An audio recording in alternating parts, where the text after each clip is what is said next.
ते पहिल्यांदा खाली झाले त्या लागतील. आणि ही पण पहिल्यांदा, ही पहिल्यांदा आहे, त्या दोन्ही पण पहिल्यांदा. मग तुमचा गोठा हा नवीन केलाय तुम्ही सगळा? हे नवीन केलंय. पहिल्या जुन्या काढल्या. बर बर बर.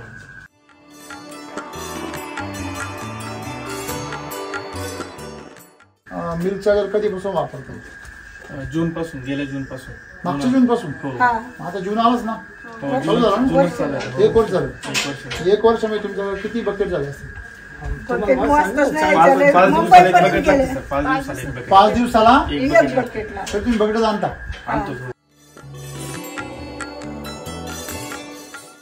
सर्वात महत्वाची गोष्ट म्हणजे आपल्याला इथे जे म्हणजे शेतीमध्ये तुम्ही जी काही तुमच्या कुटुंबामध्ये जी प्रगती केली त्याच्यामध्ये दूध व्यवसायाचा मोठा हात मोठा. हा फार म्हणजे जेव्हा काहीच नव्हतं 3 रुपये लिटर पासून दूध, त्याच्या आधी जवळ 100 रुपये सुद्धा हवा येत का नाही याचं नाही. पण गाया घेतल्यापासून माझ्या स्वतः जवळ 100 रुपये नाही असं कधी झालं नाही. लक्ष्मी आतापर्यंत कुणी किती मला ना लॉस आहे मी नाही म्हणणार. कधीच गायानेच माझं कल्याण केलं.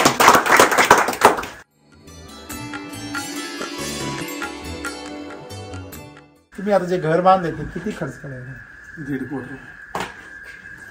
किती सहज बोलले तुम्ही? हा, माझ्यासारखा करोडपती माणूस डेअरी नाही करणार गावाकडे एवढं घर बांधायचे. हा म्हणजे 1.5 कोटी रुपये. किती वर्ष झाली घर बांधून? अच्छा, अरे वा. गृहप्रवेश नाही काय आमच्या? म्हणजे थोडक्यात सांगायचं म्हणजे की तुम्ही जे एवढं मोठं घर बांधलंय पण तरी तुमचा व्यवसायाचा जो आस्था आहे ती कमी नाही. आणि ती जी काही आपल्या जवळ आहे म्हणल्यावर त्याच्यासाठी तर चालू हेच केलं पाहिजे ना, चालूच राहून दिलं पाहिजे. तो तिकडे बरोबर अशी कामं तो करतोय, आपलं इथं आहे याच्यासाठी ते काय केलंच पाहिजे. म्हणजे मोठ्या कामाला तो आहे. जमिनीवरचे पाय वर उडू द्यायचे नाही. नाही ना. कसे त्या काळामध्ये दूध व्यवसायाला एवढं म्हणजे गाईला एवढं महत्व होतं. लक्ष्मी म्हणायचे गाईला, कामधेनू म्हणायचे. म्हणजे तिने सगळं प्राप्त होतं. तुम्ही जे मागाल ते मिळेल.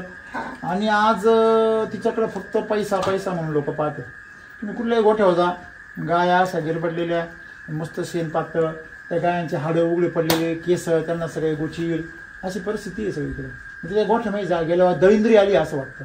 म्हणजे आपण दळिंद्रीच्या वातावरणात आलो असं वाटतं, नरकात आलो असं वाटतं. म्हणजे सगळीकडे नाहीये, बरेचसे जण आहेत ते खूप सेवा पण करतात. परंतु अशी परिस्थिती आहे ज्याला पैसे पाहिजे तो फक्त काय करतो, शोषण करतो. असं पावडर आणतो ज्या पावडरने फक्त दूध निघल. पण त्या गाईचं चरबी उतरल का, तिचे हाडं मोकळे होतील का, ती काय होईल याची त्यांना काही घेणं नाही. काय वाटतं तुम्हाला? आज फक्त बाजार झाला दूध व्यवसायामध्ये, फक्त काय झाला? बाजार. त्याच्यामध्ये त्या जीवाची काहीच काळजी नाही.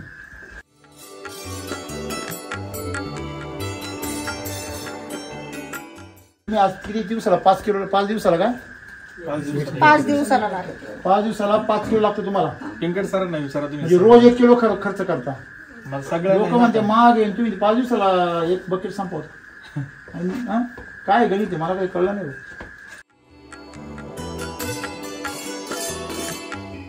सुरुवात एकाच गायला केली फक्त. नंतर मग सुरुवातीला काय समस्या होती? तिचं दूध कधी पातळ व्हायचं, कधी घट्ट व्हायचं, फॅट लागायची नाही, काय नाही. किती फॅट असेल तिची? फॅट असेल 2.8, 2.9, 3.0, 3.2. म्हणजे सुरुवातीला वापरायचा अगोदर तिचा एक प्रॉब्लेम असा होता, म्हणजे कधी इथून पाठीमागे जनावरला आलाच नव्हता. तिचा एक प्रॉब्लेम असा होता का दूध कधी पातळ व्हायचं नाही का, कधी घट्ट यायचं, कधी खराब व्हायचं. खरं तर होतच नव्हतं, पण यदा कदाचित व्हायचं कधी कधी. पण तिचा एक प्रॉब्लेम होता का, समजा आज पातळ निघलं, दुसऱ्या दिवशी घट्ट निघायचं, परत पातळ व्हायचं.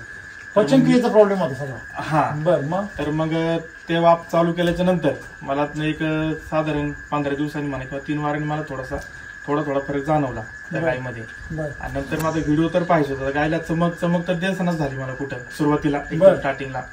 पण नंतर सकाळचं. किती दिवसांनी फरक दिसला मला? 1-2 महिन्यांनी दिसला. 1-1.5 महिने साधारण. कॅल्क्युलेशन नाही केलं मी, पण 1.5 महिन्यानंतर भेटलं मला.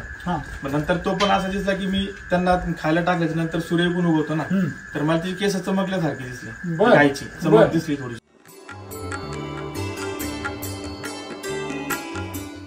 विकायच्या अगोदर तिला अक्षरशः सगळ्यात महत्वाचा मुद्दा म्हणजे तिला 4-5 दिवस एवढी धापच लागली तिला. चालू केल्यानंतर म्हणजे अगदी विकायच्या अगोदर, म्हणजे आता तिला विकून मला 4-5 महिने झाले असेल, 3-4 महिने, त्याच्या अगोदर 1 महिना साधारण तिला धाप लागली होती. धाप लागल्याच्या नंतर मी तिला फक्त 50 ते 100 ग्रॅम केलं. सुरुवातीला माझ्याकडे छोटं आपलं औषधाचं झाकून होतं, त्याच्यामध्ये काही 30-35 ग्रॅम बस असेल माहित नाही, पण जेव्हा आपण ते चमचा चालू केला प्रॉपर 50 ग्रॅमचा, तर मग त्याच्यामुळे मग ते फक्त 50 ते 100 केलं. 3-1 दिवस थोडीशी तशीच राहिली. नंतर विचार केला, एक मन म्हणायचं डॉक्टरला बोलवा, एक मन म्हणायचं जाऊ दे आई मी चार्जर चालू आहे, लय काय झालं तर करू सरांना फोन, असं काय झालं बा असं नाही का. पण नंतर मग ती 5व्या दिवशी एकदम क्लिअर झाली. आणि मुद्दा सगळ्यात महत्त्वाचा म्हणजे धाप लागली होती. ती अशी एकदम म्हणजे पोट इतकं हापकायचं जोरात तिचं. मी स्वतः आता घरच्यांना नव्हतं माहिती, त्यांना सांगितलं पण नाही मी, पण ते मला प्रकर्षाने जाणवलं. आता रोज जनावरांमध्ये कोणत्या गायला काय प्रॉब्लेम लगेच आपल्या कळते बाबा खायला कमी झाली, एवढे सगळे व्यवसाय सांभाळून निरीक्षण चांगलं ठेवलं. हा धाप लागली, पाणी कमी पिली, खाय कमी खाल्ले, सगळं म्हणजे ते लक्षात येतं लगेच ना. नंतर मी 50 ग्रॅम ते 100 ग्रॅम केलं. ती 5व्या दिवशी ते एकदम प्रॉपर जागेवर आली, डॉक्टरांना फोनच नाही. तुम्ही दिवसातून 50 द्यायचे का? 2 टाइम, एका टायमाला 50 द्यायचो, पण एका टायमाला 100 केलं. हा म्हणजे ओके झालं सगळं. ही जी मधली गाय आहे ना, तिचं एक विशेष म्हणजे ती मनानेच खाली झाली. पहिल्या वेळेला मनानेच खाली झाली, तिला डॉक्टरच नाही बोलावलं. आता हिचा प्रॉब्लेम काय झाला, हिचं वासरू मोठा, ही कार ही मोठी असल्यामुळे तिला डॉक्टर बोलावं लागल्यामुळे मग आता आल्याच्या नंतर थोडं इंजेक्शन सलाईन तर भरतच नाही. आणि पलीकडची आहे तर ती शिंगावारी जी होती तिने तिला कधी मारला असेल माहित नाही. पोटामध्ये तिचा बाळाचा प्रॉब्लेम झाला, ती 7व्या-8व्या महिन्यामध्ये तिचे प्रॉब्लेम झाले. पण तिनं खाली होऊन 15-16 लिटर दूध दिलं, मध्येच ही होऊन. आणि वासरू होऊन सुद्धा 2.5-3 किलोचं वासरू असेल फक्त, ते काय 2-3 तासानंतर ते गेलं. म्हणजे अबॉर्शन झाल्यानंतरही 15-16 लिटर दूध दिलं त्यानं. किती दिवस? पूर्ण वेळ म्हणजे पहिल्यांदाच. बापरे, त्यावेळेला मी नव्हतो इथं, यांना सांगितलं हे नाही शक्य कधीच. वासरू जर आतमध्ये म्हणजे डॅमेज झालं, ते जर कमकुवत जन्माला आलं, जर मेलं, तर ती गाय ती आटून नाही होत नाही. 16-17 लिटर पर्यंत गेली ती. ती ओरिजिनल कितीची आहे? ओरिजिनल सगळं पाहिलं होतं.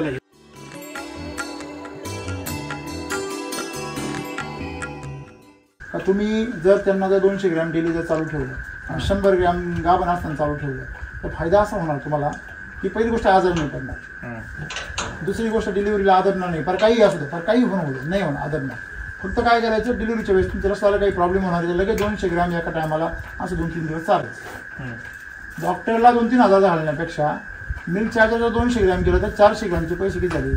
फार तर होऊन किती झाले? 120 रुपये. 3 दिवसाचे 360 रुपये झाले. बरोबर आहे का? म्हणजे 3 दिवसामध्ये तुम्ही 2 किलो 1.5 किलो चाललं, 2 किलो जरी चाललं तर 600 रुपये होतील. पण तुम्ही डॉक्टरला दिले तर डॉक्टरचे जे खर्च आहे, समजा गोळ्या, इंजेक्शन, औषधं, सलाईन, यांनी काही गायीची तब्येत सुधरत नाही, यांनी फक्त आजार बरा होतो. मग ते जे तुमचे पैसे ते कुठे गेले? पाण्यात. आई कुठे गेले? पाण्यात गेले. मग ही समस्या. तुमचं शेतकऱ्यांचं जे दूध व्यवसायामध्ये सगळ्यात मोठी समस्या काय माहिती का? विचारसरणी. श्रीमंत होण्यासाठी तुम्हाला फायद्याची गरज नाही, विचारसरणी बदलायची गरज आहे. कसं? पहिली गोष्ट, आपण पैसे वाचून श्रीमंत होऊ शकतो का गुंतवून श्रीमंत होऊ शकतो? आता समजा तुमच्या चिरंजीवांनी 1.5 कोटीचा बंगलाच नसता बांधला इथे, तर आज तुमच्याकडं समजा तुम्ही एखाद्याला म्हणले हो 50,000 दे, तुमचा कुठलाच बिझनेस नसू द्या, काहीच नसू द्या, त्याला म्हणले लाख रुपये दे, तुमच्या घरात घर ज्यांनी पाहिलं तर तुम्हाला 10 लाख रुपये द्यायला सुद्धा मागे पुढे पाहणार. खरं आहे का खोटं आहे? आता काय फरक पडला? क्रेडिट वाढलं. काय वाढलं? क्रेडिट. तसं बिझनेसमध्ये तुमचं माइंडसेट बदलणं गरजेचं आहे. माइंडसेट म्हणजे काय? तुमचा विचार करण्याचा दृष्टिकोन. आपल्याला खर्च करून श्रीमंत व्हायचंय, गुंतवणूक करून श्रीमंत व्हायचंय, वाचून श्रीमंत नाही व्हायचं. निसर्गाने तिचं दूध बंद का केलं? तुम्ही सांगा मला. का आटवलं किंवा बंद का बरं केलं? आराम कशाला करायचा? तिच्या शरीराला काय नको का? सांगा सांगा.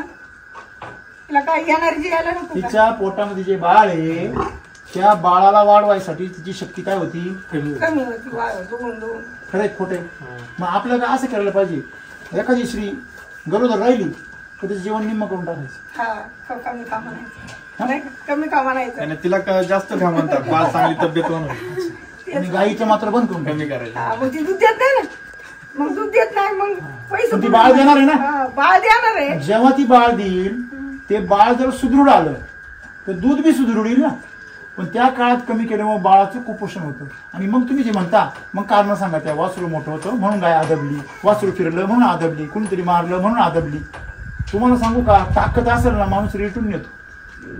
काय मते? म्हणजे पूर्वीच्या काळात स्त्रिया जर गरोदर असत्या तर पार 9 महिने उलटून गेले तरी रानात जायचं काम करायला. कधी कधी तर मी असं माझ्या बालपणी पाहिलेलं आहे, त्या बाळांती ती पोरग कुणीच नाही पाहिला, स्वतःच आणलं पाठीमध्ये, भाकरीच्या पाठीमध्ये पोरग टाकून घरी आणलं तिने.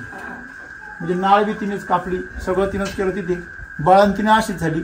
अशा आमच्या स्त्रिया काय होते पहिल्या, दणकट होते. मला स्वतःला डॉक्टर माहित नाही, बरोबर आहे की नाही. मग गाया बी तसे दणकट होते पहिल्या आमच्या. आता मिनिटाला गाईला डॉक्टर लागतो. खरे खोटे? पण आम्ही मिल चार्जर चालू केल्यापासून डॉक्टर आमच्या गोठवून नाही, फक्त लावायला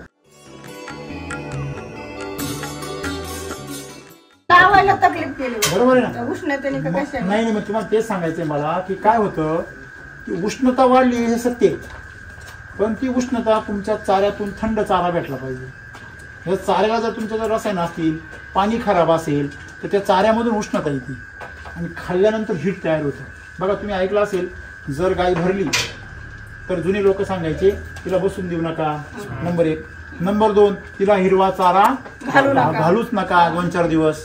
का? हिरव्या चाऱ्यात असं काय दुःख नाही, तर हिरव्या चाऱ्यामध्ये नायट्रोजन असतं, प्रोटीन्स असतात आणि ताज्या चाऱ्यामध्ये पाण्याचा अंश असल्यामुळे जोपर्यंत पाणी आहे त्याच्यामध्ये, बघा कुठलंही फळ जर टिकवायचं असेल तर त्याचं ड्रायफ्रूट करतात माहिती तुम्हाला. कुठल्याही फळाला, फ्रूटला काय करतात, टिकवायचे. समजा तुम्हाला द्राक्ष टिकवायचे त्याचे मनुके करतात, तुम्हाला अंजीर टिकवायचे त्याचे चिप्स करतात बारीक बारीक. म्हणजे कुठलंही फळ तुम्हाला जर टिकवायचं असेल तर त्याचे काय करतात, सुकवतात. म्हणजे त्यातलं पाणी काय करतात, काढून टाकतात. का पाणी काढतात? कारण पाण्याबरोबर अशुद्धी राहते. कळलं का तुम्हाला? तसं चारा जो आहे तुमचा त्याच्यामध्ये अशुद्धी कधी राहते, त्यावेळेस तो ओला असतो. आणि हल्लीच्या काळामध्ये आपण काय करतो, मुरघास करतो. लोक करतात ना, तुमच्याकडे पण आहे. मुरघास तर आणखीन डेंजर. तज्ञ डॉक्टर आहे ह्या क्षेत्रामध्ये, तज्ञ ते सर्वात मोठे तज्ञ डॉक्टर काय सांगता, सर्वात मोठे जे टॉक्सिन्स आहे ते सगळे टॉक्सिन्स मुरघासामधून सगळे तयार होईल. नाही त्यांचं म्हणणं असं. आणि त्या टॉक्सिनमुळे जनावरांना फार त्रास होतो. टॉक्सिन म्हणजे विषद्रव्य. ते का होतात, दारूसारखा वास. करेक्ट. ते का बरं होतं माहिती का? त्याचं कारण असं आहे की तो जो चारा आहे त्या चाऱ्याला आपण केमिकल वापरतो. आंबल्या जातो नाही, आंबू द्या. दूध जर चांगलं असेल, आंबलं तर काय होतं, त्याचं दही छान दही होतं, घट्ट मस्त. आणि ते जर खराब असेल तर फुटून जातं, ठिकलं होतं त्याचं. होता का नाही? म्हणजे दुधाची क्वालिटी महत्वाची आहे का आंबल्यामध्ये दोष आहे? क्वालिटी महत्वाची. तसं तुमच्या चाऱ्याची क्वालिटी महत्वाची. आज लोकांना चाराच व्यवस्थित नाही, म्हणून सुका चारा टाका असं म्हणतात लोक. बरोबर आहे की नाही? मग गाभण म्हणजे तुम्ही गाई जर भरली तर सुका चारा टाका 8-10 दिवस 15 दिवस. ही जी प्रक्रिया आहे, या प्रक्रियेने आम्ही समजून घेतलं पाहिजे की सगळा खेळ हा पचनक्रियेशी. कुठे तुमची गाई जर उलटत असेल तर तिच्या पचनक्रियेमध्ये दोष चालला आणि मग पचनक्रियेचं हे औषध तुमच्याकडे आहे ना. मग 2 गोष्टी काय, चारा वैदिकचा काळा. तुम्हाला हे सगळं जे खेळ आहे याच्यामध्ये तुम्ही मिलचाळीचं प्रमाण जेवढं वाढवाल तेवढी तुमची समस्या काय होणार, दूर होणार. मग एवढंच आपल्याला करायचं. म्हणजे एकंदरीत तुमच्या असं झालं का, तर मिल्क चार्जर तुम्ही जर रेग्युलर ठेवलं, मेंटॅलिटी बदलणं गरजेचं आहे. तुम्ही चाऱ्याला RNPH वापरलं पाहिजे. तुम्ही RNPH जर नाही वापरलं, तुम्ही मेन गोष्ट विसरू राहिले. तुम्ही काय करू राहिले, तुम्ही जे समजा खारी खोबरं आहे ते बाजूला ठेवून तुम्ही भेळ देऊ राहिले. खारी खोबरं महत्वाचं आहे, हे दोष सुधारले पाहिजे.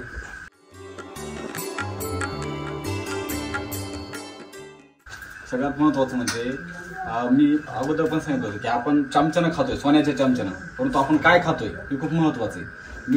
सोन्याचा चमचा यांनी फायदा होतो. सगळे राजे महाराजे कसे कोणत्या चमच्याने खायचे, आणि भांडे सुद्धा चांदीचे राहायचे. बरोबर आहे की नाही? पण का खायचे, कारण त्याच्यामधून शक्ती मिळते. परंतु त्याच्यातून तुम्ही काय खाता?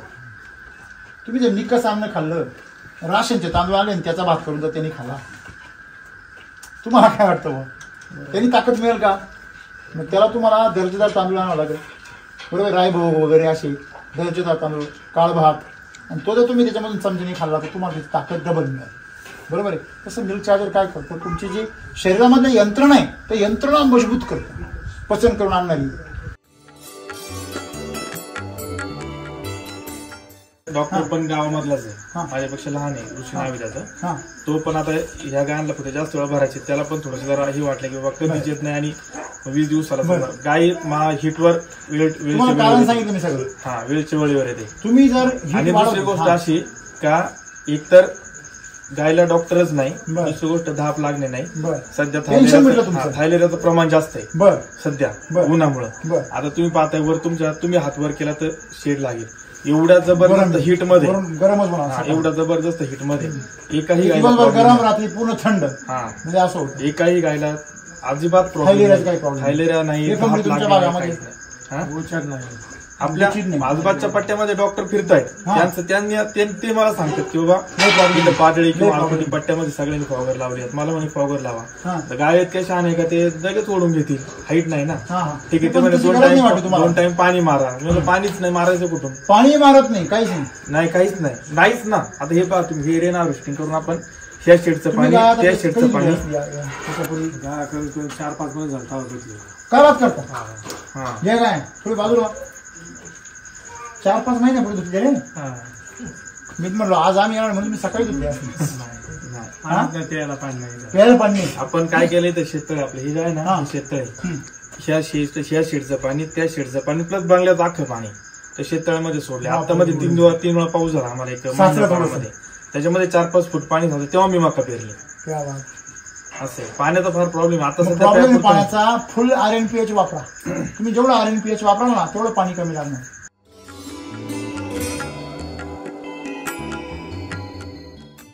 तुमच्या जमिनीमध्ये काय प्रॉब्लेम आहे हा तुम्ही जर शोधलाच नाही, तुमच्या जमिनीमध्ये जास्तीत जास्त दिवस ती काय राहते, बंजरच राहते, उघडीच राहते. जेवढी जमीन उघडी राहते तेवढी ती नापीक होती.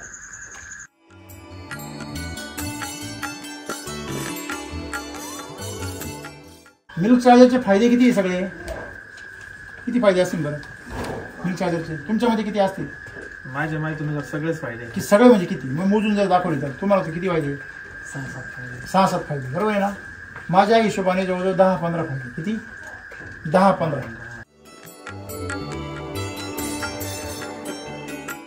आपलं पलीकडे एक क्षेत्र आहे घेतलेलं आपण. आता आपल्याला त्याच्यामध्ये समजा काही समजत नाही, हा विषय सोडून द्या.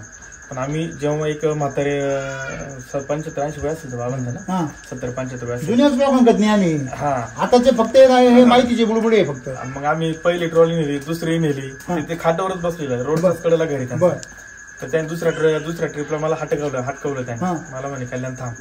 म्हणलं का बाबा? मला म्हणे खट टाकायचो काय? म्हणलं हो. मग मला दे ना एखादी ट्रॉली. नाही बाबा मलाच नाही, तुम्हाला करून ट्रॉली देऊ. बरं एखादी द्या ना. बरं एखादी तरी दे. का बरं बाबा?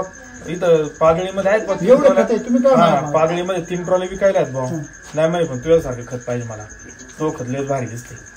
आता हे काय सिस्टम आहे, ही काय सिस्टम आहे? आता ती खतच आहे ना म्हटलं, मला तर काय फरक नाही. नाही तो खत लय भारी दिसते मला, तुझ्यासारखं खात्रीचं असेल तर मला पागळीवाल्याचा नंबर दे. मला ते नाही मी सांगू शकत. मी त्याला लास्ट पॉईंट हा सांगितला का जर तुम्हाला म्हणलं अख्ख्या गावामध्ये माझं एकट्याच खत असं भेटत, बाकीच्यांचं काय वापरतात भेटेल ही गॅरंटी नाही देऊ शकत. ओल्ड इज गोल्ड का बरं म्हणते मग? जुन्या लोकांकडं वड म्हणते ना, तुमच्यासारख्या वयाच्या माणसांना वड म्हणते का बरं?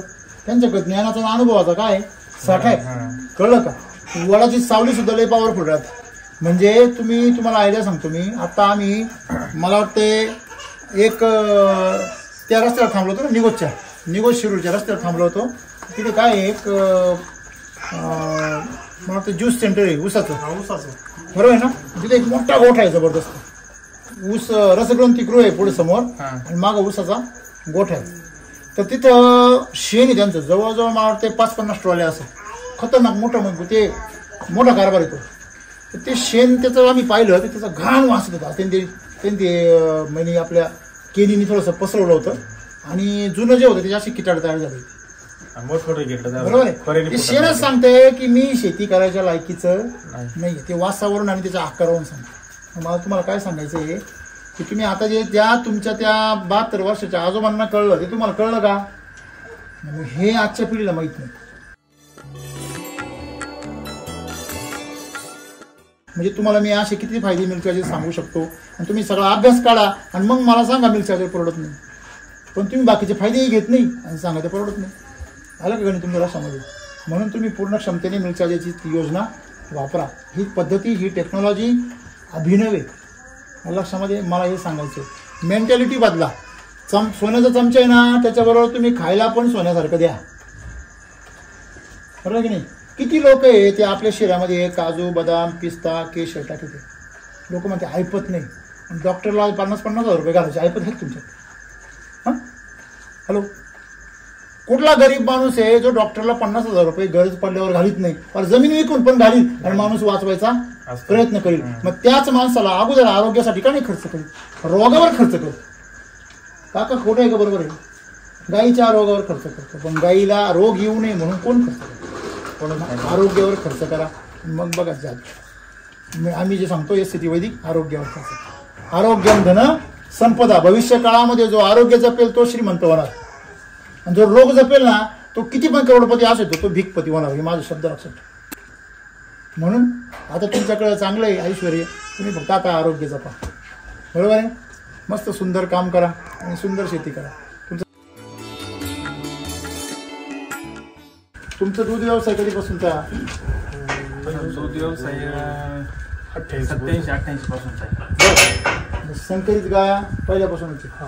त्याच्या अगोदर गावठी गाय होता. गावठी गाय आजी आजोबांच्या काळात. अच्छा. आता किती गाय आहे सगळ्या? आता 3 गाव पण आहेत, त्यात 3 दुभते आहेत आणि ते एक छोटं वासरू आहे. अच्छा. 3 पलीकडे बसली. हो. 3 या 2 गाभण, या 3 दुभत्या, ही पण गाभण. ही किती वय किती आहे? पलीकडे 1.5 वर्षाची असतील. पलीकडे पहिला दोन्ही पहिला तब्येत पण त्यांची पहिली. हा, आणि ह्या यांची किती आहे? पहिल्यांदा खाली झाले आता लागतील. अच्छा.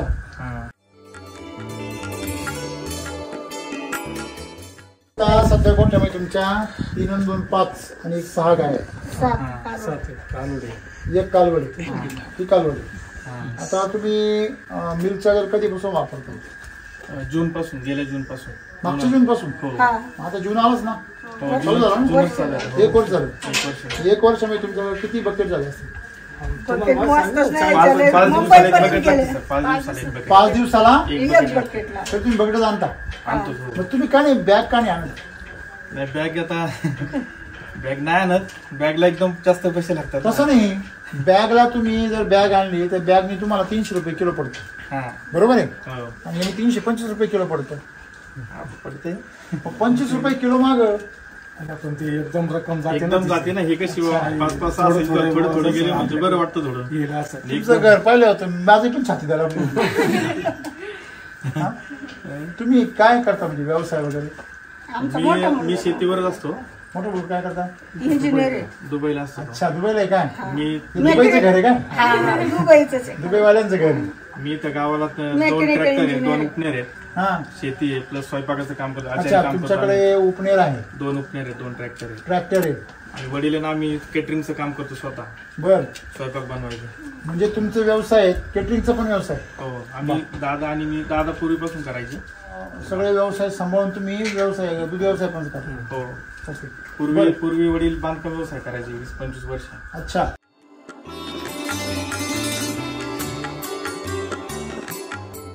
तुम्ही आज किती दिवसाला 5 किलो? 5 दिवसाला काय? 5 दिवसाला लागतो. 5 दिवसाला 5 किलो लागतो तुम्हाला? पिंकट सर नाही विचारा तुम्ही. म्हणजे रोज 1 किलो खर्च करता? मग सगळं लोक म्हणते महाग आहे, तुम्ही 5 दिवसाला 1 बकेट संपवता. काय गणित आहे मला काही कळलं नाही. काय तुम्हाला फायदा काय झाला? असं काय तुम्हाला काय सापडलं का याच्यामध्ये? मला तरी सांगा. फायदा याच्यामध्ये असा आहे की पहिले आपण एक शिंगावाली गाय होती.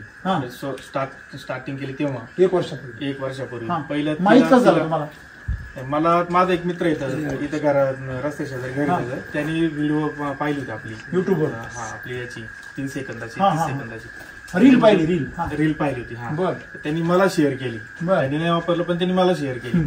मी शेअर केलं मग मी त्याच्यामध्ये भरपूर व्हिडिओ पाहिले मी त्याच्या. काय तुम्ही सुरुवात केली मग काय अनुभव आहे तुम्हाला? सुरुवात एकाच गायला केली फक्त. नंतर मग सुरुवातीला काय समस्या होती? तिचं दूध कधी पातळ व्हायचं कधी घट्ट व्हायचं, फॅट लागायची नाही काय नाही. किती फॅट असेल तिची? फॅट असेल 2.8 2.9 3.0 3.2 म्हणजे सुरुवातीला वापरायच्या अगोदर. तिचा एक प्रॉब्लेम असा होता म्हणजे कधी इथून पाठीमागे जनावर आलंच नव्हतं. तिचा एक प्रॉब्लेम असा होता का दूध कधी पातळ व्हायचं नाही का, कधी घट्ट यायचं कधी खराब व्हायचं. बरं. खरं तर होतच नव्हतं पण यदा कदाचित व्हायचं कधी कधी. पण तिचा एक प्रॉब्लेम होता का समजा आज पातळ निघलं दुसऱ्या दिवशी घट्ट निघायचं परत पातळ व्हायचं. पचनक्रियेचा प्रॉब्लेम होता सगळा. हा बर. मग तर मग ते वाप चालू केल्याच्या नंतर मला एक साधारण 15 दिवसांनी म्हणा किंवा 3 वारांनी मला थोडा फरक जाणवला त्या गायमध्ये. आणि नंतर माझा व्हिडिओ तर पाहिजे होता. गायला चमक तर दिसनाच झाली मला कुठं सुरुवातीला स्टार्टिंगला. पण नंतर सकाळचं. किती दिवसांनी फरक दिसला तुम्हाला? मला महिन्या 2 महिन्यांनी दिसला. महिन्या 1.5 महिने साधारण कॅल्क्युलेशन नाही केलं मी पण 1.5 महिन्यानंतर भेटला मला. मग नंतर तो पण असा दिसला की मी त्यांना खायला टाकल्याच्या नंतर सूर्य पण उगवतो ना तर मला ती केस चमकल्यासारखी दिसली. गायची चमक दिसली थोडीशी. आता चमकते ना. हा म्हणजे न धुता पाण्याने न धुता. हा आताच पण एक तर ऍक्च्युली आमच्याकडे पाण्याचा प्रॉब्लेम आहे. तसं बी 6 महिने घालणं पाणी. हा आम्ही पाणी कमी धूळ झाला. हा असं आहे. नंतर मग तिची चमक वाढल्याच्या नंतर मग मी थोडं बाकीच्या चमक वाढली माझ्याकडे पहा काय बरोबर ना.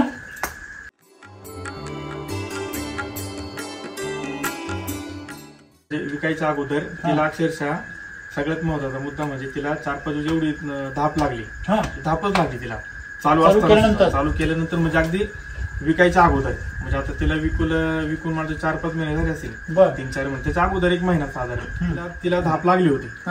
धाप लागल्याच्या नंतर मी तिला फक्त 50 ते 100 ग्रॅम केलं.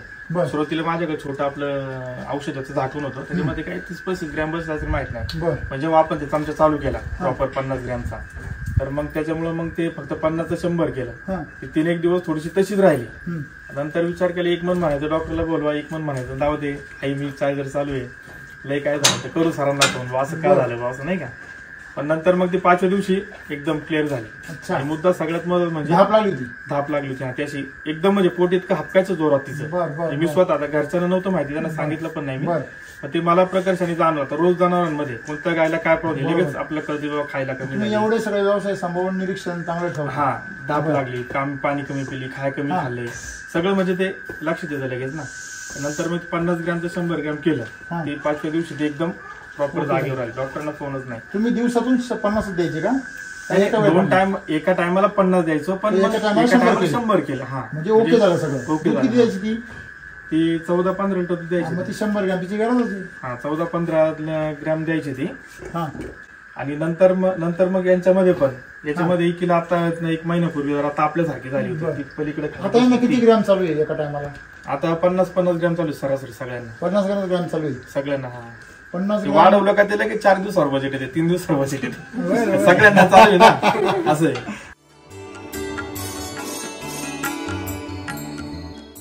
सात गायांना तुम्ही जर 50 ग्रॅम एका दिलं तर 350 ग्रॅम एका वेळेला जातं. दोन्ही वेळेस मिळून 700 होतं. 700 ग्रॅम जातं.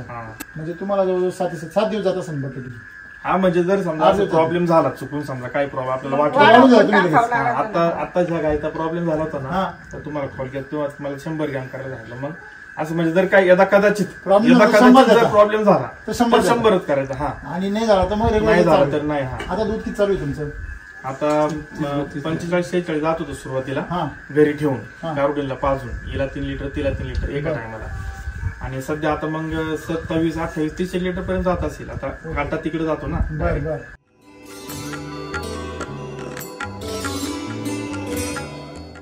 तुम्ही समजा आता जे बघता तुमच्या गावीची तब्येती वगैरे हे सगळं बघितल्यावर ऍज अन ऍव्हरेज आपण बाहेरच्या मार्केटमध्ये गेलो दुसरे गोठे पाहतो.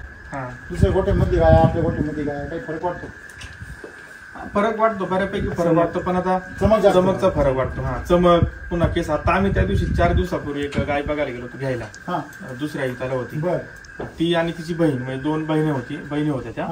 पण त्यांचा प्रॉब्लेम असं इतक्या झिपारलेल्या होत्या म्हणजे एवढं लिकेज होते त्यांच्या. आम्ही ते नापसंत मिक्सरच्या गाय झिपऱ्याच राहते.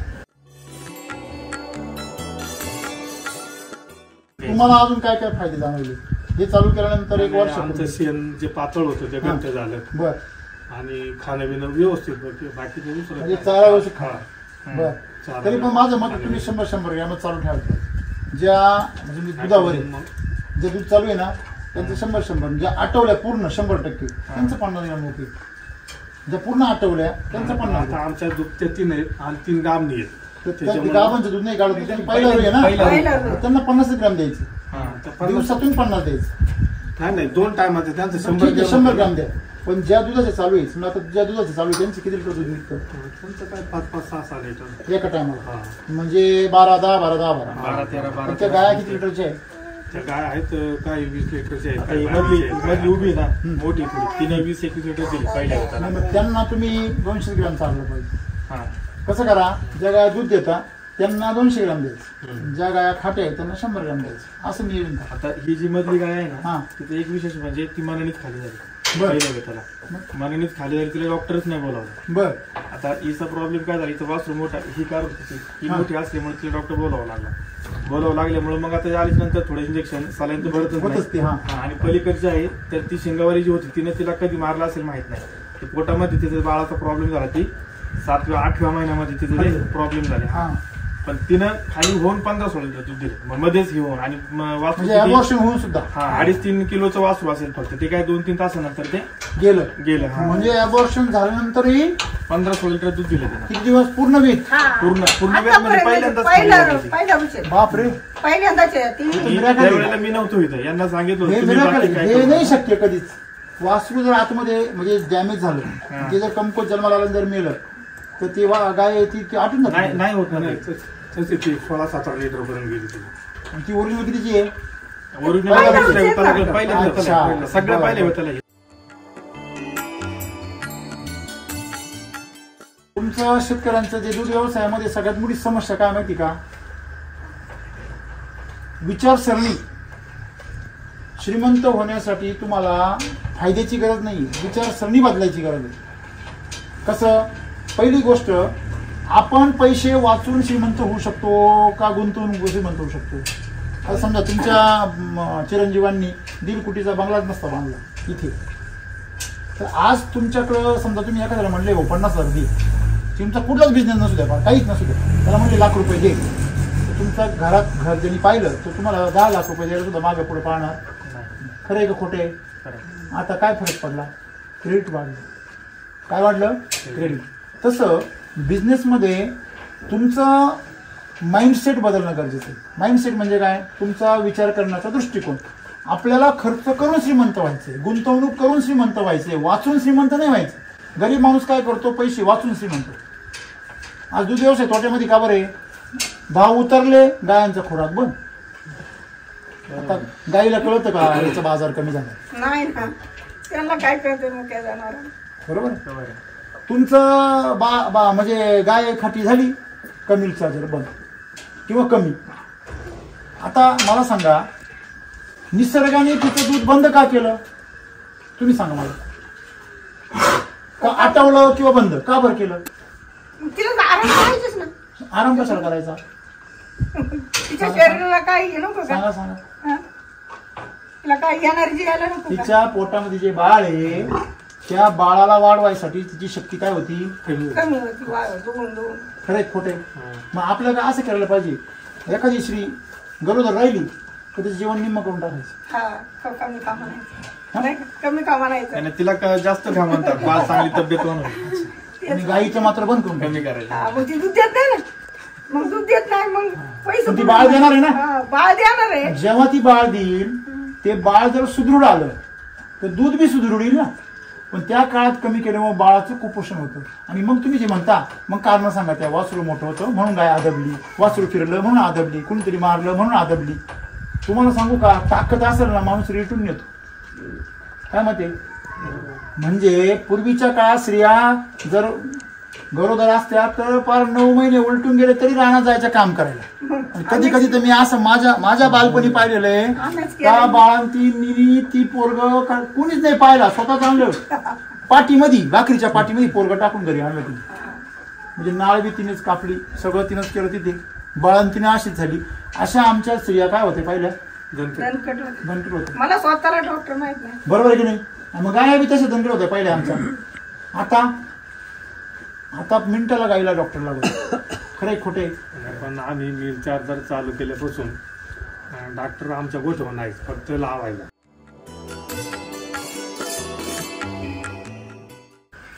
तुम्हाला दुधामध्ये काय क्वालिटी फरक वाटतो घरामध्ये? सगळं चांगलं घट्ट असते, साई वगैरे येते चांगली. काही तिथे करतात काही तूप वगैरे कधीपासून करतात? पूर्वी करायचे का पण त्याला हेच नव्हते, साय नव्हती, तूपच नव्हते. मावशी बरं आहे की खरं आहे का?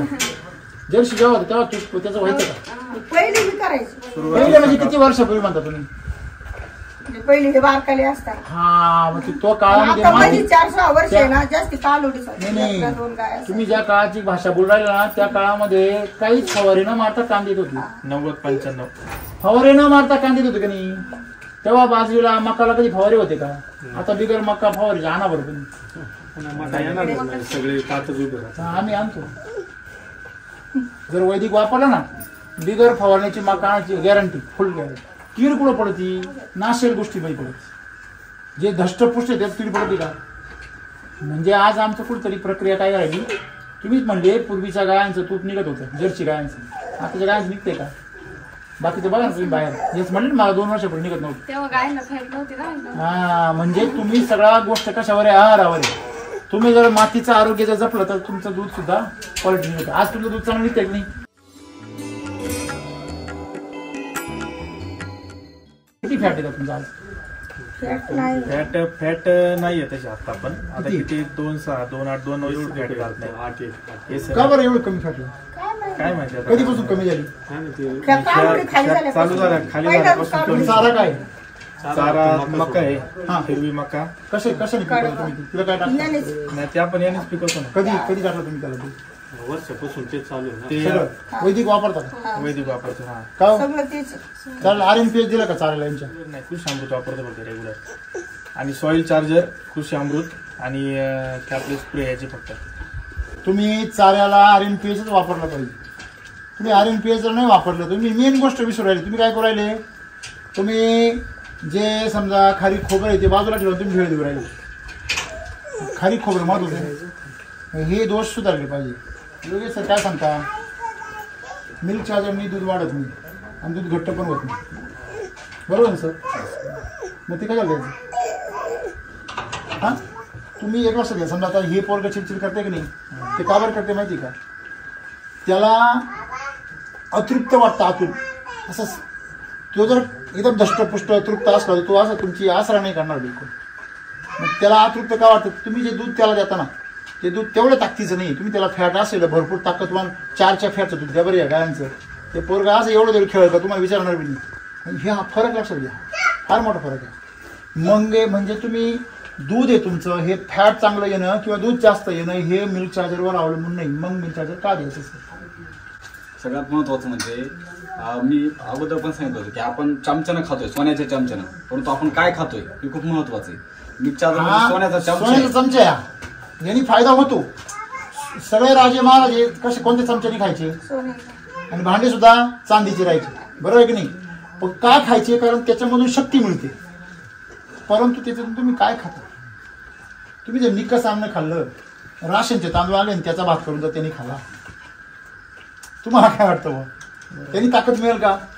मग त्याला तुम्हाला दर्जेदार तांदूळ आणावं लागेल, बरोबर? रायभोग वगैरे असे दर्जेदार तांदूळ, काळ भात.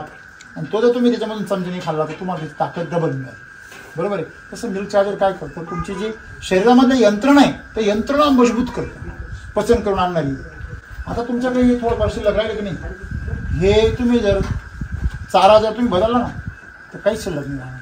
म्हणजे एक गोष्ट काय आहे की नुसतं मिल्क चार्जरनी भागणार नाही. का नाही भागणार? कारण त्याच्यामध्ये असं आहे की तुमचा जो खुराक आहे त्या खुराकामधून सुद्धा युरिया येऊ राहिला. तुम्हाला माहिती आहे का? मी तसा युरिया चारा बघायला डाऊट होते. मग त्या तुमच्या गोण्यांमध्ये 50 किलोच्या बॅगमध्ये अर्धा किलो युरिया परमिशन आहे त्यांना गव्हर्नमेंटची.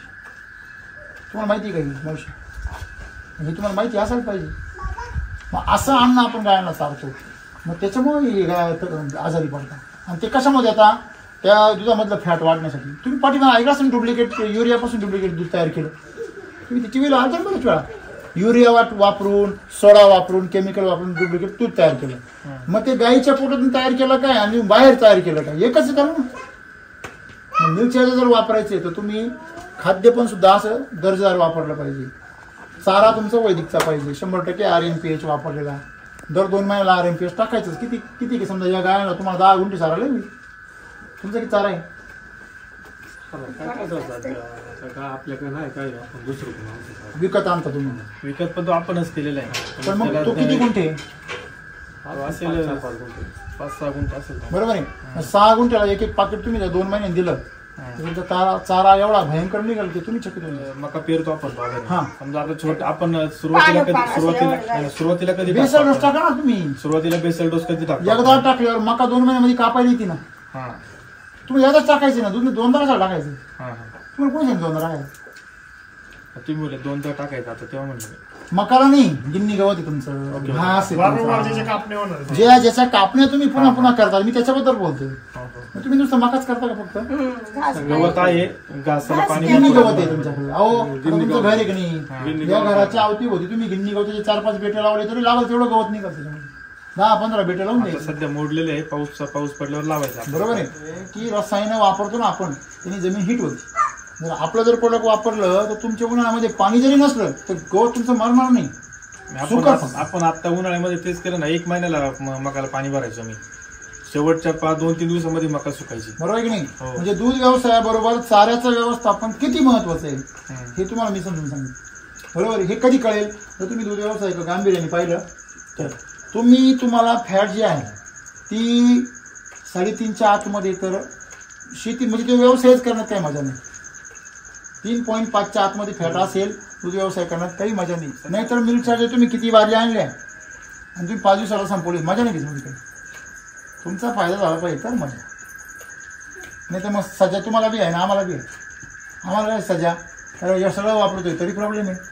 म्हणजे काय, तुमचं व्यवस्थापन सुधारा, सगळ्यात मेन गोष्ट.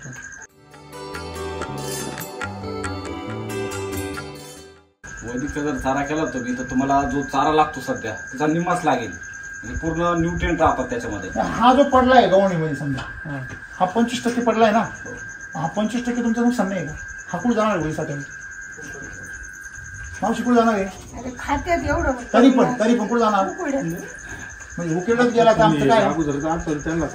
तसं नाही. मला काय सांगायचं, हे बघा मी तुमचे दोष नाही काढत. माझी इच्छा काय आहे, नंतर तो जातो वेस्टेज जाणार, उकरल्यावर जे तुम्हाला सांगू का, वैदिक आपलं जर मिल्क चार्जरचा जर गोठा असला ना, तुम्ही पाणी सोडू शकता एवढं स्वच्छ होतं. बघा चांगलं असलं तर सगळंच कौतुक करता. बरोबर की नाही? हे भारी झालं, हे भारी झालं, हे भारी झालं. आणि जर समजा तुमच्या शेतीमध्ये खूप मोठा फरक होऊ शकतो, तुमच्या गायांमध्ये फरक होऊ शकतो. अजून फरक, गाया तुम्ही खास सांभाळल्या, त्यांची तब्येती चांगली आहे, तर तुमची मेहनत आहे त्याच्यामध्ये, जादू नाही. आपल्याला काय झाली पाहिजे? जादू झाली पाहिजे. अजून तुमच्या गोठ्यामध्ये जवळजवळ 50% सुधारणा होण्याची चान्सेस. किती? माझ्या हिशोबाने 50% जर सुधारणा झाली तर तुमचा आज नफा जर समजा महिन्याला, काय तुम्ही आज म्हणता नाही तुम्ही 25 किलोची बॅग कशी आणायची, तुम्ही पटकन 25 किलोची बॅग घेऊन विचार करा. 25 किलोमध्ये तुम्ही 5 आठवड्यामध्ये जेवढं मिल्क चार्जर आणता तेवढं तुम्हाला एका आपल्याला आणायचं, म्हणजे एकदाच आणायचं. तर 5 आठवड्यामध्ये तुमचे पैसे किती वाचणार आहे? 25 रुपयाने 25 किलोचे किती पैसे झाले? 625. 25 25 600 आणि 25 दुने 50, बरोबर ना? 625. 625 म्हणजे किती किलो येतं? 2 किलो. म्हणजे 25 किलोवर 2 किलो काय आहे तुम्हाला? फ्री. हे तुम्हाला कधी कळलंच नाही. कळलं का तुम्हाला? हे करा. हे कधी कळेल जेव्हा तुमचा कॉन्फिडन्स लेवल काय होईल? वाढेल. त्याप्रमाणे करा. आणि मिल्क चार्जरचा खरा फायदा घ्या, खरा खोडा. तुमची गाडी 100च्या स्पीडने पळू शकते, पण तुम्ही 20च्या स्पीडने पळू. दोष कोणाचा आहे? आता उपनेर आहे तुमचा, दिवसाला तो 5 एकर किंवा 10 एकर काढू शकतो. किती एकर काढतो दिवसाला? फुल चालला तर 50-60 पोते काढतो. 60 पोते काढतो आणि तुम्ही जर 10 पोते काढताय 20 पोते तुम्ही उपनेचा दोष आहे का तुमचा आहे? नाही ना मालक वापरणाराचा दोष दोष कोणाचा आहे? वापरणार परवडत नाही. मग तो कळलं ना तुम्हाला. तसंच आहे मिल्क चार्जर तुम्ही जर पूर्ण क्षमतेने नाही वापरलं, वधी चारा नाही वापरला तर नाही परवडत ते. बरोबर आहे चूक आहे. म्हणजे परवडणं कोणाच्या हातात आहे? आता बघा मिल्क चार्जरने लोकांची फॅट 4.5 झाली. तुम्ही पाहता का नाही युट्यूबवर? आपल्याला वाटतं हे त्यांची झाली असते, आपली कायची होते. आणि त्याच्यामध्ये एक प्लस पॉईंट असा आहे माझा, म्हणजे आता ते वाढली नाहीत पर्यंत ठीक आहे, पण मी याच्यामध्ये एक गोष्ट समाधानी असं आहे की म्हणजे जेव्हापासून चालू केले, एक पहिली गोष्ट डॉक्टर येत नाही. गाई भरायला आल्याशिवाय डॉक्टर येत. डॉक्टर पण गावामधलाच आहे, माझ्यापेक्षा लहान आहे, ऋषी नाव आहे त्याचं. तो पण आता ह्या गायांना फक्त जास्त वेळा भरायचे, त्याला पण थोडंसं जरा हे वाटलं की बाबा कधीच येत नाही आणि 20 दिवसाला गाई हिटवर वेळच्या वेळेवर येते. तुम्ही जर आणि दुसरी गोष्ट अशी का एकतर गायला डॉक्टरच नाही, दुसरी गोष्ट धाप लागणे नाही. सध्या थायलेरियाचं प्रमाण जास्त आहे सध्या उन्हामुळे. आता तुम्ही पाहताय वर तुम्ही हात वर केला तर शेड लागेल.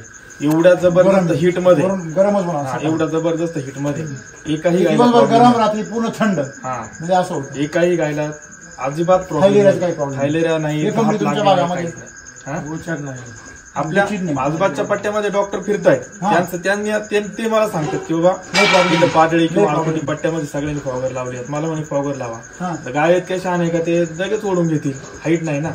ठीक आहे, ते म्हणजे 2 टाइम पाणी मारा. म्हणजे पाणीच नाही, मारायचं कुठून? पाणी मारत नाही, काहीच नाही, काहीच नाही, नाहीच ना. आता हे पहा तुम्ही, हे रेन हार्वेस्टिंग करून आपण ह्या शेडचं पाणी, त्या शेडचं पाणी 4-5 महिने झालं काय बात करता? घ्या काय थोडी बाजूला 4-5 महिन्यापूर्वी धुतले रे. मी म्हणलो आज आम्ही येणार म्हणजे मी सकाळी धुतले प्यायला पाणी. आपण काय केलंय तर शेततळे आपलं हे जे आहे ना, शेततळे, ह्या शेडचं पाणी, त्या शेडचं पाणी प्लस बांगल्याचं अख्खं पाणी तर शेततळ्यामध्ये सोडले. आता मध्ये 3 वेळा पाऊस झाला आम्हाला एक महिन्यामध्ये, त्याच्यामध्ये 4-5 फूट पाणी झालं, तेव्हा मी मका पेरली. असं पाण्याचा फार प्रॉब्लेम आता सध्या. पाण्याचा फुल RNPH वापरा. तुम्ही जेवढं RNPH वापराल ना तेवढं पाणी कमी लागणार. हे नियम आहे.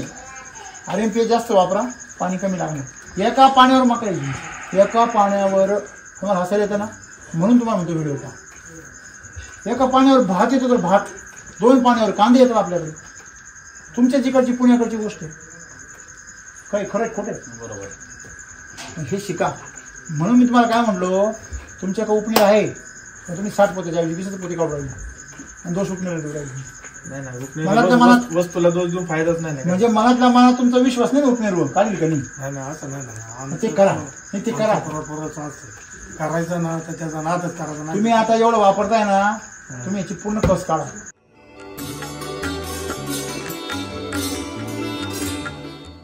इथं मका आहे ना आता अंदर म्हणजे तिथं गेल्या वर्षी मका केली होती मी. तिला RNPH आणि पुरुष अमृतच्या 2 बॅगाने RNPH टाकलं. बरोबर, एक बॅग टाकली होती. ती किती असेल, 7-7 गुंठे असेल ना, ती पण 2-3 गुंठे असेल, 4-5 गुंठे असेल.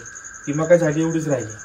तिला सॉइल चार्जर मारलं, फ्रूट चार्जर मारलं, सगळं बाकीचे स्प्रे मारलं, तिची वाढत नाही झाली. बरोबर. नेक्स्ट टाइम ते फक्त पुरुष अमृत वापरलं, RNPH वापरलंच नाही. अशी गडबड झाली. म्हणजे वापरलं मी, नाही असं नाही, पण नेक्स्ट टाइम एकदा एक झालं, एकदा एक असं झालं. नाही, म्हणजे जेव्हा ज्या टाइम वापरलं, ज्या टायमिंगला त्या टायमिंगला त्याची मका एवढीच राहिली फक्त. मग त्याच्यापेक्षा राहिलीच नाही. वडिलांनी वैतागल्यावर काय केलं, शेवटच्या पाण्याला युरिया सोडला, तेव्हा ती एवढली झाली. मला शिवाय खावं लागलं. कारण माहिती तुम्हाला, तुमच्या जमिनीमध्ये काय प्रॉब्लेम आहे हा तुम्ही जर शोधलाच नाही, तुमच्या जमिनीमध्ये जास्तीत जास्त दिवस ती काय राहते, बंजरच राहते, उघडीच राहते. जेवढी जमीन उघडी राहते तेवढी ती नापीक होती. बरोबर आहे.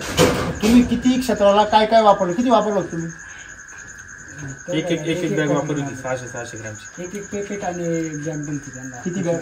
2 बॅग. किती गुंठ्याला? 5-6 गुंठे. 4-5 गुंठे असेल. 5 गुंठे. बर. त्याच्यानंतर तुम्ही त्याला एकदा दिलं ते सॉइल चार्जर किती सोडलं त्याला? सॉइल चार्जर 5-6 लिटर सोडलं होतं त्याला. तेवढ्या? हो. किती वेळा? 2-3 पाण्यावर सोडलं होतं. पुन्हा त्याच्यात आपलं हे पण मारलं होतं, मिरच्याचं दूध पण मारलं होतं. बरं. मकाला फ्रूट चार्जर सोबत. दूध आणि तेच. फ्रूट चार्जर दूध होतं आणि क्रॉप चार्जर की काहीतरी होतं. आता काम आठवत नाही मला. तुम्ही तुमच्याकडे ना RNPH ऐवजी LSQ वापरा. तुमच्याकडे LSQ वापरा. मग बघा, युरिया वापरायचं नाही कधी, LSQ वापरा. तुम्ही युरियाचं जर मका चालली ना, तुमचं फॅटलाच उतरणार नाही. नियम आहे त्यांचा, निसर्ग तो नियम आहे तो सगळा. तुमचं शेण पातळ होणार, मका तुमची दूध तुमचं हे होणार, पातळ होणार, फॅट कमी होणार, एसएनएफ कमी होणार, हे समस्या. गाभण गायला त्रास होणार, गर्भाची वाढ नाही होणार. आणि म्हणून तुम्ही काय करा, LSQ वापरा. तुम्हाला RNPH ची तकलीफ होती ना, कारण तुमच्याकडे जर सेंद्रिय कर्बाच्या ऐवजी तुमच्याकडे नायट्रोजनची डिफिशियन्सी असेल, युरिया टाकल्यावर जर वाढवत असेल, तुम्हाला LSQ ची गरज आहे. ही पहिली केस आहे तुमची अख्ख्या माझ्या हाताच्या पाहणी घरामध्ये. तेव्हा RNPH रिझल्ट कमी भेटला आणि युरियाने भेटला, तर मग तुम्ही LSQ वापरा. हे कधी कधी एखाद्या मातीमध्ये वेगळे पण असू शकतं. असं काय, समजा उदाहरणार्थ बांगलादेशमध्ये आम्ही ज्यावेळी डाळिंबाचे झाड नेले, तर बांगलादेशमध्ये pH किती आहे, 6च्या खाली, आणि आपल्याकडे pH किती आहे, 8च्या वर. मग आपल्याकडे जी खतं चालतात ती त्यांच्याकडे नाही चालत, त्यांच्याकडे फॉर्मॅट थोडा वेगळा वापरावा. तसं तुम्ही करा, तुम्ही LSQ वापरा. मग ह्याच्याकरता चर्चा व्हायला पाहिजे, त्याच्याकरता मोठ्या वरिष्ठ लोकांची भेटी व्हायला पाहिजे. मग एवढं सगळं एवढं इमानदारीने वापरता तुम्ही खुश पण आहे, पण मी खुश नाही ना. मी खुश नाही कारण का तुम्ही त्याची पूर्ण ताकद वाढवा. आता मी सांगितल्याप्रमाणे LSQ वापरा चाऱ्याला, आणि आहे ते प्रमाण मी सांगितलं त्याप्रमाणे दूध गायला 100 ग्रॅम एका वेळेस आणि बाकीच्या गायांना 50 ग्रॅम असं करा. बघा किती सुंदर परिणाम मिळेल. बरोबर आहे ना. शेवटी चारा फार महत्त्वाचा तुम्हाला, आणि तुम्हाला आमच्याकडनं खुराकाची पण गरज आहे, कारण तुमचा खुराक तुम्हाला जास्त इफेक्ट करतो होईल चांगलं. म्हणजे एकंदरीत शेवटी तुम्ही सर्व बाजूने समाधानी, कारण गायांची तब्येत तुमचं चांगलं आहे. काय वेगळं काय वापरता आमचं तब्येत वापर, तुम्ही लाईट फोकस करा तिकडे. तिची तब्येत आणि निवांतपणा जर पाहिला, तसं तुमच्या गोठ्यामध्ये गायांमध्ये काही प्रॉब्लेम नाही आहे, परंतु तुमचं जे फॅट जे आहे त्याच्यामध्ये प्रॉब्लेम, म्हणजे चारा व्यवस्थापन प्रॉब्लेम आहे. पचन क्रियेत काही समस्या नाही आहे, आरोग्याची पण समस्या नाही.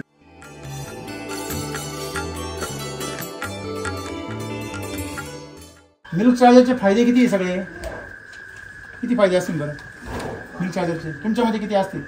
माझ्या माहितीनुसार सगळेच फायदे. की सगळे म्हणजे किती, मग मोजून जर दाखवले तर तुम्हाला किती फायदे? 6-7 फायदे. बरोबर आहे ना. माझ्या हिशोबाने जवळजवळ 10-15 फायदे. किती? 10-15. आता पटापट तुम्हाला सांगतो मी. पहिलं, पचनक्रिया सुधारते.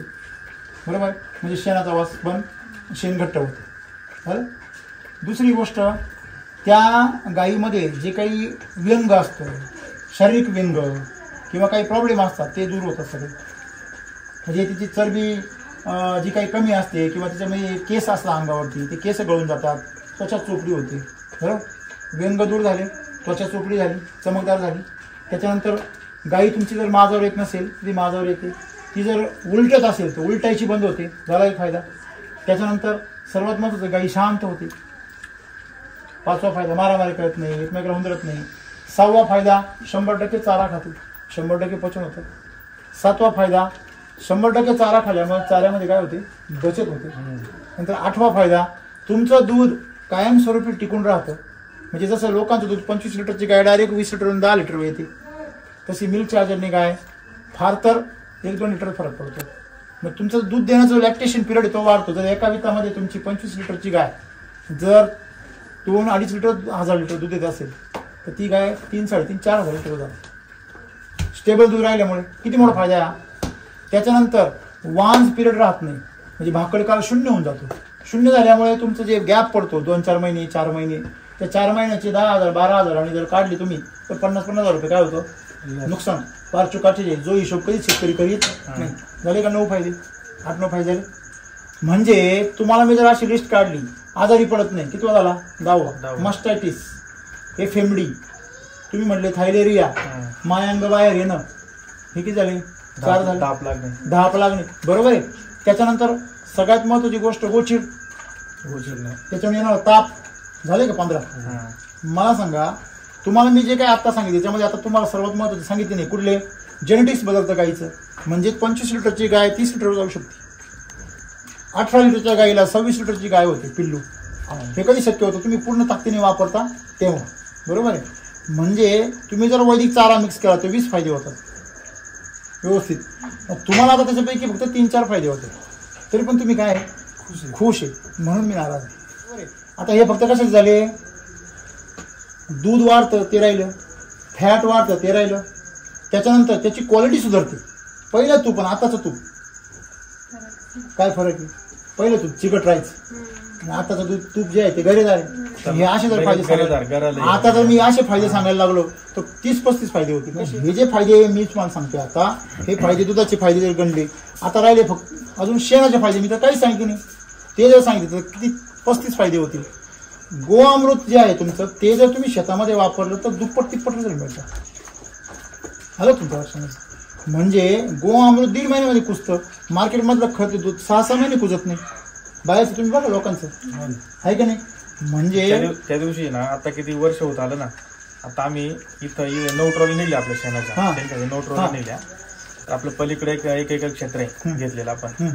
आता आपल्याला त्याच्यामध्ये समजा काही समजत नाही हा विषय सोडून द्या, पण आम्ही जेव्हा एक म्हातारे 75-80 वय असेल तर बाबांना ना 70-75 वय असेल जुन्याच लोकांकडे नाही आम्ही.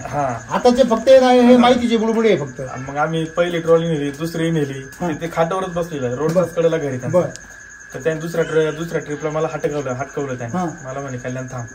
म्हणलं का बाबा? मला म्हणे खट टाकायचो काय? म्हणलं हो. मग मला दे ना एखादी ट्रॉली.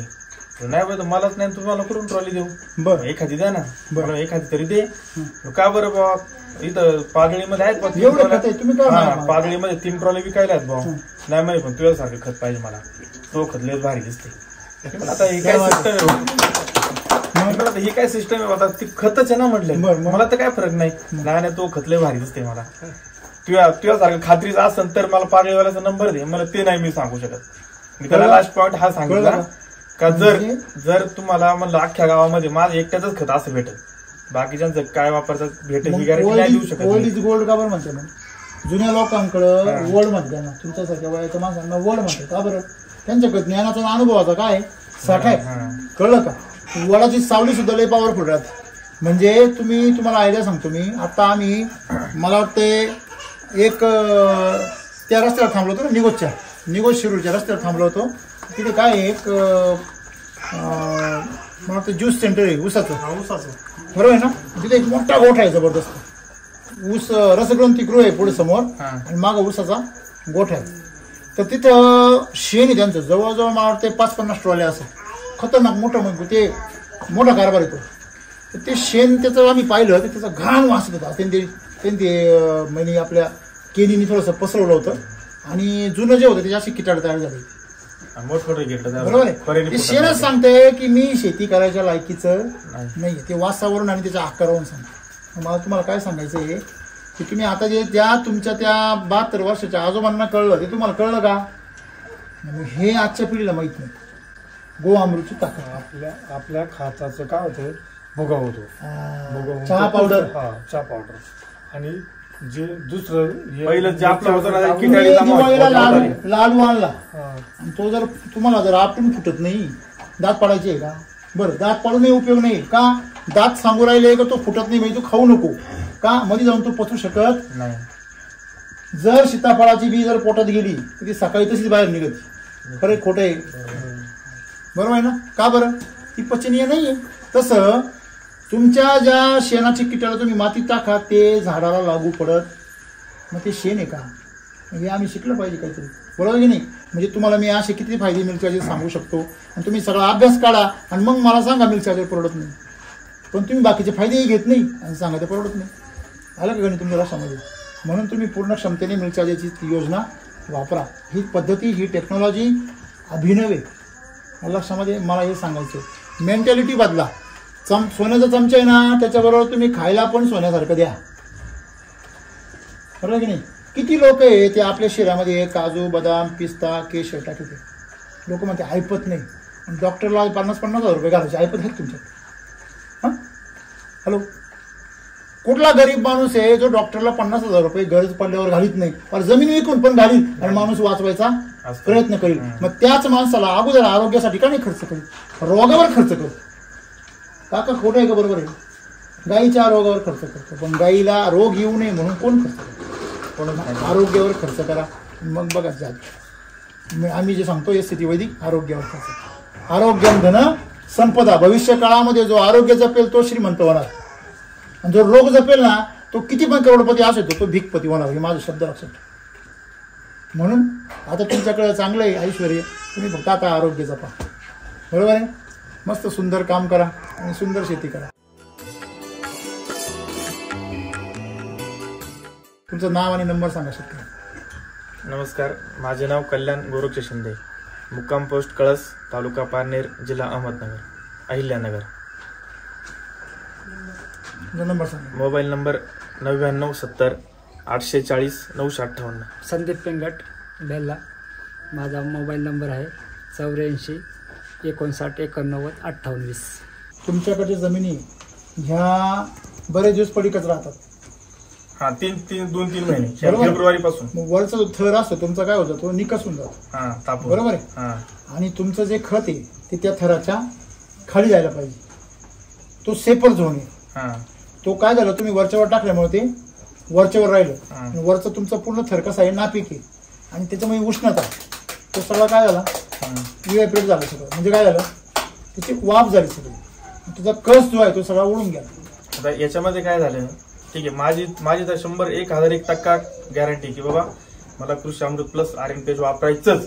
याच्यामध्ये काय होतं की ठीक आहे, आता वडील पण समोर आहेत, त्यांचं म्हणणं काय आहे, ऐका, त्यांचं म्हणणं काय आहे, पहिल्यापासून युरिया टाकली तरच मका येणार. ऐकून घ्या, पूर्वीपासूनचं गणित आहे ते. समजा गणित आहे, धारणा आहे ती. सगळ्यात आता आमच्या इथं सगळीच लोक युरिया वापरतात. प्लस आळेवरचं औषध हे ते भरपूर महागायचं औषध. तुम्ही आता पुढची मका कधी केली? आता नाही, आता केली. आता उद्या पेरायची आहे. पण आता मी तुम्ही एक काम करा, RNPH देऊ नका, LSQ बद्दल माहित नाही मला. तुम्ही एक लक्षात घेतलं पाहिजे, वाढ करणारी जी पिकं आहे, म्हणजे आपण चारा म्हणतो त्याला, भाजीपाला, म्हणजे उदाहरणार्थ कोथिंबीर, मेथी, यांना नायट्रोजन लागतं. यांना LSQ ची गरज आहे. आणि जे फळबागा आहे, ज्यांना फळं येतात, त्यांना RNPH ची गरज आहे. लक्षामध्ये, जे सिंगल बेसल डोस मध्ये पीक येतं, सिंगल बेसल डोस मध्ये म्हणजे चारा, त्याला तुम्ही बेसिक पहिला डोस हा LSQ टाकला पाहिजे. आणि ज्या भागामध्ये काळी माती आहे त्या भागामध्ये RNPH टाकला पाहिजे. ज्या भागामध्ये सुकी माती आहे, कोरडी माती आहे, तुमच्यासारखं ऊन पडलेलं असतं, बंजर जमीन आहे, तिला LSQ टाकलं पाहिजे. RNPH वर जेव्हा मका पेरली ना मी, ती बिगर युरियापेक्षा मोठी होती. हे दादांना मी थोडंसं दाखवून दिलं की हे बघा, म्हणजे मी एवढं काही 100% खात्रीने नाही सांगितलं, घाबरतच सांगितलं, का तर मला रोज शिव्या खावा लागतं. एवढीच मका राहिली, युरिया नाही मारला. आता काय त्यांना दात पाडून घालायचे का? म्हणजे रियालिटी सांगते मी. बरं, आता बरोबर आहे, जर घरी चारा तयार नाही झाला तर शेवटी विकत घ्यावा लागतो. तुमचा आता संकट दूर झाला. हा,